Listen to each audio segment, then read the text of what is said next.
faire. Mais avant de commencer cette vidéo, n'oubliez surtout pas de cliquer sur le bouton s'abonner à votre gauche et de liker la vidéo, puis activer la cloche de notification. C'est parti! Nous nous retrouvons dans une nouvelle vidéo de 3D mélange avec la réalité qui consiste à faire sortir des effets, des épées derrière ces petits là pour les envoyer directement sur le caméraman. Je ne sais pas vraiment comment il a pu s'en sortir avec tous ces épées là. Bon, on ne sait pas mais on va le savoir. Tout a commencé avec un jeune voulant fusionner la 3D et la réalité en voulant créer des épées derrière un petit garçon.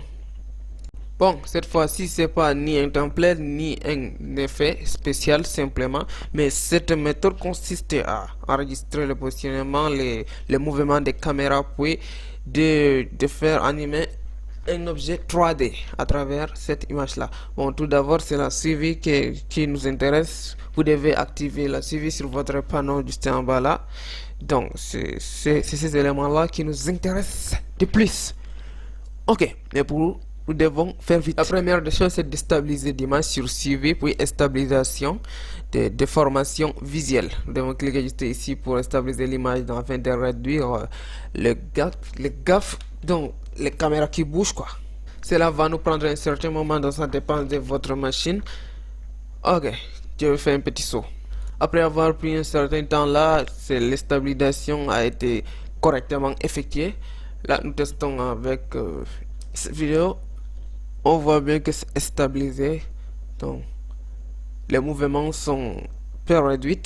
Pas vraiment totalement, mais c'est réduit quand même. Donc, ce qui nous intéresse. Après cela, nous devons faire une précomposition. Donc, c'est très important. Ça nous aide à faciliter. Sur calque, précomposition. On clique là. Tac. Oui, cocher les deux derniers. Et on va renommer son footage. Ok. Ok. Maintenant, nous allons procéder en capturant les mouvements de caméra, le suivi sur ce panneau en bas, suivi, puis c'est approche caméra. Donc cliquez ici, ça va prendre aussi un certain moment, ça va vraiment durer. Je vais passer sur 20x d'accélération. La suivi a été effectué correctement. Maintenant, nous avons de nombreux points derrière ce petit. Et maintenant, ce que nous allons procéder, c'est de sélectionner un cadre, juste un solide, en y cochant quelques points là et cliquer droit sur Create Objet et Nul. Solide plus caméra, pardon. Et là, nous devons tester. Nous voyons bien que le solide a pris le mouvement, le mouvement des caméras qui bouge. Donc c'est comme si on l'a collé sur ce mur là, sur ce mur avant de filmer. Donc ça sort vraiment bon là. Si le solide ne bouge pas, alors vous êtes sur la bonne voie. Maintenant continuons, nous procédons notre tutoriel. Nous allons maintenant essayer d'importer la solide puis les caméras sur Cinema 4D. Ici sur exporter, puis Cinema 4D sur modèle d'exportation Maxon Cinema 4D. Maintenant on va cliquer sur OK ici. Bon, on s'en fout, je n'ai même pas le temps de lire. Et là, on sélectionne un emplacement dont je décide de l'enregistrer sur bureau. En créant un petit dossier là. Dossier, je vais essayer de le renommer par exemple sur tracking SWOT. Donc, suivi des épées. Enregistrer. Maintenant, nous avons terminé la première partie avec Cinema 4D. Nous allons nous rendre dans Cinema 4D, notre logiciel favori, notre logiciel de 3D favori. Maintenant, on va trouver ce petit fichier qu'on a exporté ici. Donc, ça prend généralement les noms de vidéos que vous utilisez. Maintenant, je vais double-cliquer sur cet icône-là et ouvrir Cinema 4D afin d'animer les épées derrière le petit. Ça prend un certain temps là, je vais faire un petit saut. Ok, après avoir ouvert cette Cinema 4D, nous trouvons les solides que nous avons créés dans Adobe After Effects importés ici. Il nous reste plus qu'à placer les épées ou bien placer les objets dont nous souhaitons ici. la caméra est suivie automatiquement. Donc, elle se localise dans l'angle droit. Quand on décoche, on peut trouver une petite caméra. Maintenant, on va stopper. On voit vraiment le temps total du projet qui se trouve dans Adobe After Effects. Donc, ça prend nettement les mêmes formes. Maintenant, on va faire un pré-rendu afin de l'utiliser comme un référent afin de placer les épées. Donc, vous devez faire un rendu. Ça va beaucoup vous aider. C'est très important, je recommande. Et même la qualité, on s'en fout de la qualité généralement. On doit juste faire le rendu parce qu'on va l'utiliser comme un référent, juste un référent. On n'a pas vraiment besoin de le rendre vraiment beau. Ok, rendu. Ça n'a pas vraiment d'importance. Je vais faire un petit saut parce que ça va prendre un certain moment. Bon, après le rendu, on se rend dans le dossier là où nous avons sélectionné. Et là, on se retrouve avec cette vidéo qui pèse jusqu'à 3,91 Go. Une vidéo de 10 secondes, mais c'est fou ça. On doit les convertir afin de faciliter les choses, de rendre plus rapide les choses. Donc, je vais les convertir en AVI. AVI, c'est le format idéal ou bien MP4. Bon, ce qui importe, c'est juste de les convertir. On va les placer dans, j'utilise format factory pour convertir afin de rendre les choses plus faciles. Et là, la taille, nous ne devons pas modifier la taille, nous devons sélectionner la taille par défaut. Qualité étant normale, taille sur défaut. Donc, là, vous ne devez pas vraiment changer la taille parce que c'est vraiment important de changer la taille. Si vous changez, ça va un peu vous perturber pendant le montage. Ok, on va démarrer. Puis patienter que la conversion finisse. Je vais faire un petit son encore.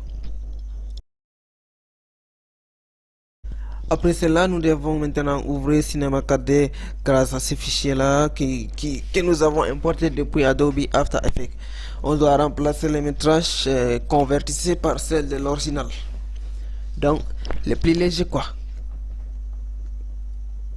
On positionne un peu là, je relâche. Ok, remplacer. La remplacement s'effectue vraiment bon. Maintenant, je dois ouvrir le fichier et exporter depuis Adobe After Effects. Ok, la taille, nous voyons vraiment que c'est vraiment réduit là. Et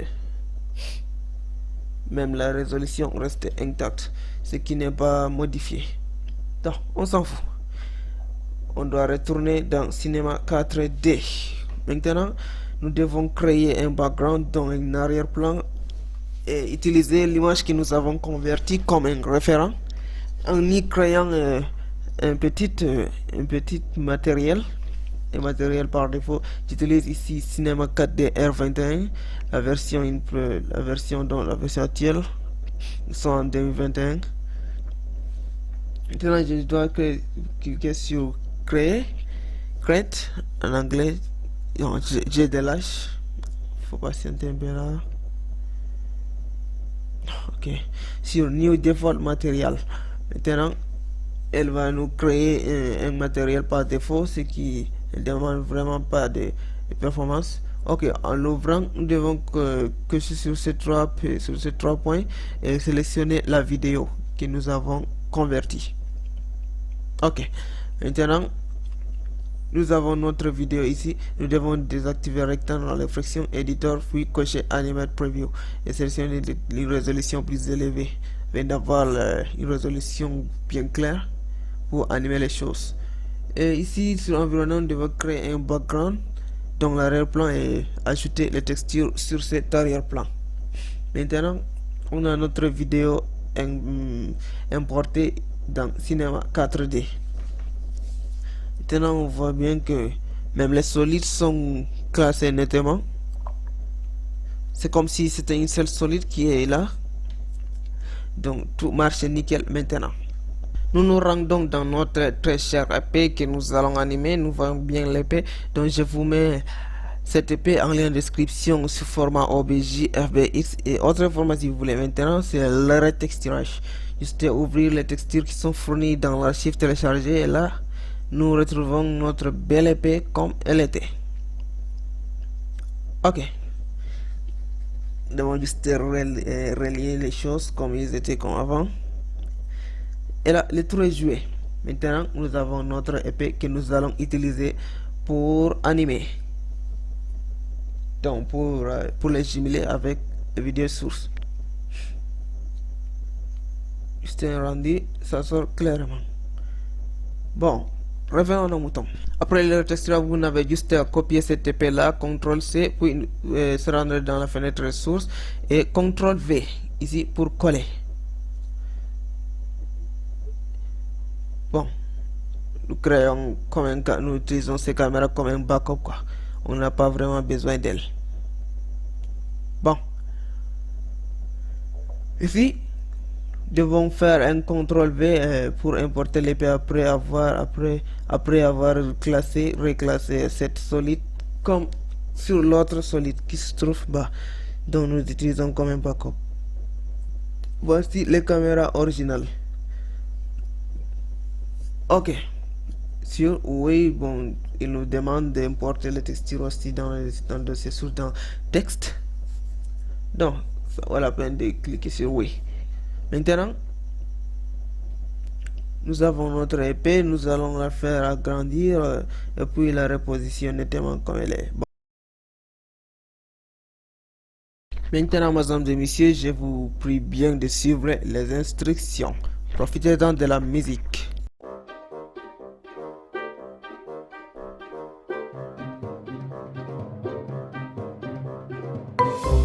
Après avoir bien positionné l'épée sur cette vidéo, maintenant il nous reste plus qu'à le faire grouper dans un dossier là, dans le dossier de cinéma 4D, puis de l'animer. Et maintenant je vais essayer de faire son apparition derrière les petits. Maintenant il nous reste plus qu'à l'animer ici.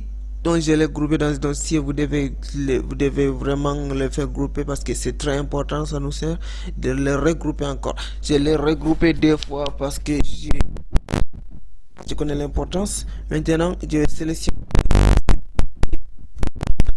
position en cochant sur ce petit bouton rouge en bas. Maintenant on avance un petit peu là et puis j'essaie d'incliner encore l'épée. Donc l'effet de l'apparition, c'est là, c'est comme ça que ça fonctionne. Maintenant, ok, c'est comme sur la vidéo que je vous ai montré au commencement. Voilà, nous voyons bien que l'épée prend cette position que nous l'avons attribuée grâce à ce petit bouton rouge qui est en bas. Et là, l'épée est derrière sa tête. Ok, nous allons le cacher ici. Mais pour qu'elle apparaisse derrière lui, ça c'est autre chose. On va l'utiliser avec un autre logiciel. Donc, ce qui importe, c'est de casser les épées et de les animer. C'est comme si nous voyons cette épée là derrière sa tête. Nous ne devons pas prendre en considération quand si l'épée est devant. Ok. Après l'avoir animé et des petites animations, nous vérifions ici que l'épée sort et se place devant en donnant sa face vers la caméra. Et là, l'animation a été donnée pour notre premier épée. Maintenant, il nous reste plus qu'à les cloner et les faire synchroniser avec les autres épées que nous allons dupliquer à partir de celle-là. Tout le monde connaît le bouton dupliquer, c'est CTRL D pour dupliquer les épées ou bien CTRL C puis vous appuyez CTRL V pour coller. Maintenant, nous devons faire espacer les épées afin de les séparer. Mais là, on voit que les positions sont nettement recréées à base d'ici. Et là, ça donne un résultat plutôt bien. Ok. Maintenant, on doit maintenant faire dupliquer les épées en fonction de nos besoins ici.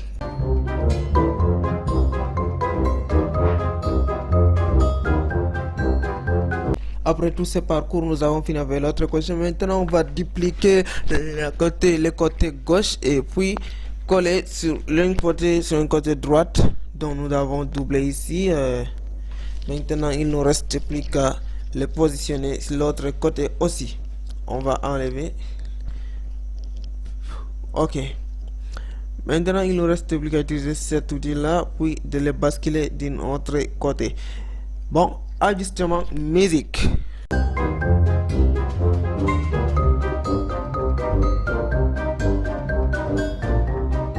Maintenant, nous avons aussi une étape plus importante à faire, la lumière, la luminosité.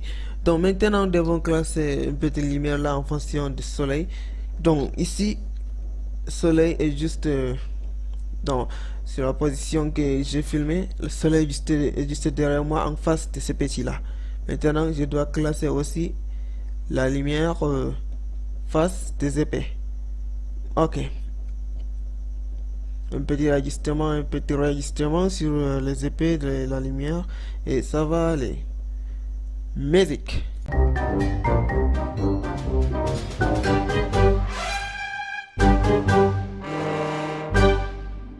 Bon, après cela, nous nous retrouvons avec un résultat vraiment impressionnant ici. Il sort les épées, elle les classe de ces deux côtés, puis elle me l'envoie. Donc, moi, le caméraman.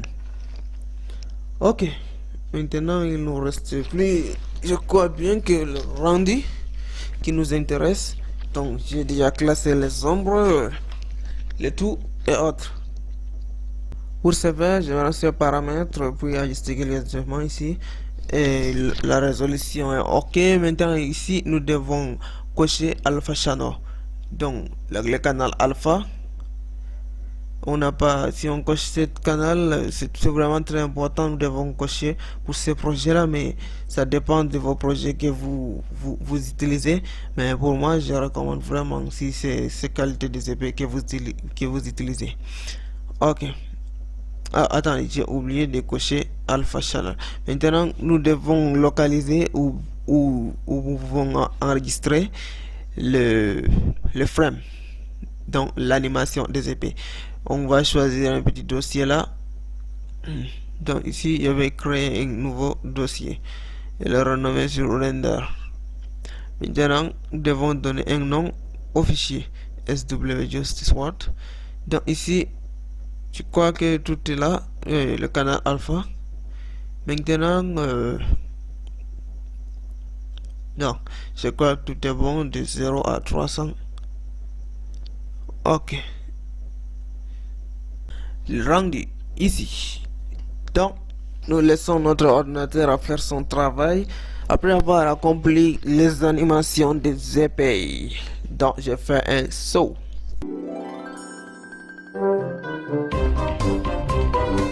Après le rendu, nous sommes sûrs d'avoir terminé avec Cinema 4D. Maintenant, il ne nous reste plus qu'à revenir dans Adobe After Effects. On va repartir et réouvrir le projet que nous avons récemment fermé.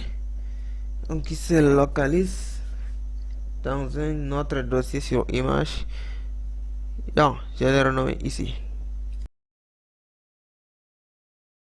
Après avoir ouvert Adobe After Effects, nous devons juste importer, je vais dire importer les épées que nous avons rendues sur le fichier. Nous les localisons justement sur bureau, dans Sword, ici, et dans Render. Maintenant, si vous exportez, vous devez toujours cocher la séquence TIFF, séquence qui se trouve ici. Vous devez toujours cocher si c'est un ensemble de séquences. Ok, on va les classer dans cette piste. Nous trouvons bien que les épées se trouvent devant les petits, non, et non derrière. Maintenant, ce qui nous intéresse ici, c'est de dupliquer la vidéo de source pour un CTRL D et de les mettre en haut au premier plan, et puis de chercher Motion After Effects avec de sélectionner le petit et de le mettre au premier plan, parce qu'on n'a pas de début filmé avec un fond vert derrière. Et si c'était avec un fond vert, les résultats seront vraiment impeccables. Maintenant, on n'a plus besoin de cet effet là, on va le supprimer, puis on va ouvrir Motion After Effects, Register Letter, puis Start. Maintenant, nous avons une vidéo tout complet là à traquer. Maintenant, j'ai du boulot, je dois vraiment traquer tous ces mouvements point par point. Je vais commencer à sélectionner sa tête. Nous devons commencer par sélectionner sa tête. Pour faciliter le travail, c'est de sélectionner point par point, donc la tête à part, le ventre à part, les mains à part, et puis les pieds à part. ce qui peut faciliter le travail.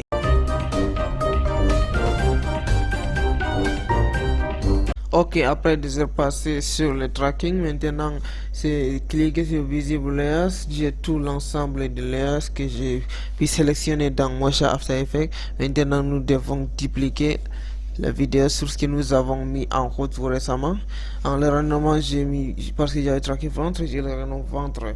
Maintenant, si on crée sur Create a Mask, nous devons maintenant doubler tous les parties que nous avons créées à travers Motion After Effects. Mais si vous avez filmé avec un écran vert, vous n'avez pas vraiment de faire toutes ces étapes. Maintenant, il nous demande de dupliquer ces sources. Nous devons dupliquer sur le total de nombres que nous avons créés à partir de Motion After Effects et de les renommer nettement pour faciliter les tâches. Maintenant ici, je le duplique puis je le renomme une fois par le nom que j'ai créé dans Motion After Effects. Main droite, main gauche et puis poignée droite, poignée gauche, j'accélère.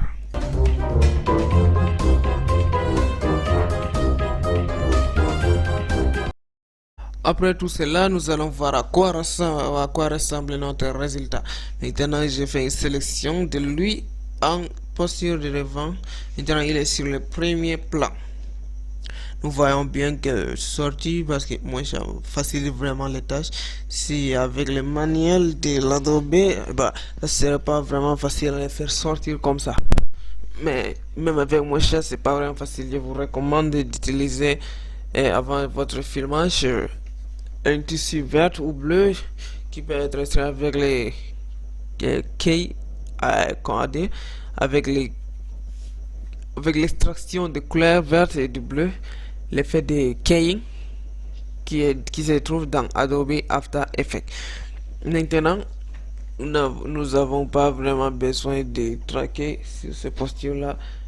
J'ai commencé à traquer au moment où les épées commencent à sortir derrière lui. C'est là qui nous intéresse à la fin aussi. Donc ça serait tout pour les tracking.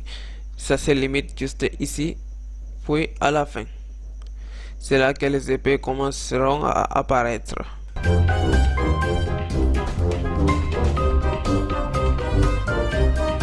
Après ce test, nous voyons bien qu'on a besoin de petits ajustements où les épées commencent à bégayer. Maintenant, il ne suffit qu'à réajuster ou bien revenir sur Cinema 4D ou mettre un terme même dans Adobe After Effects en y extrayant ou bien en supprimant des parties qui sont vraiment ridicules. Bon, ça serait facile. Bon, après avoir pris quelques minutes de réajustement, le va-et-vient entre Cinema 4D et After Effects, j'ai pu réajuster puis mettre des looks avec Magic Bearload de RG. Bon, après cela, j'ai eu un résultat vraiment exceptionnel. Je vous la présente, même si vous la connaissez déjà, même si vous l'avez vu au début de la vidéo.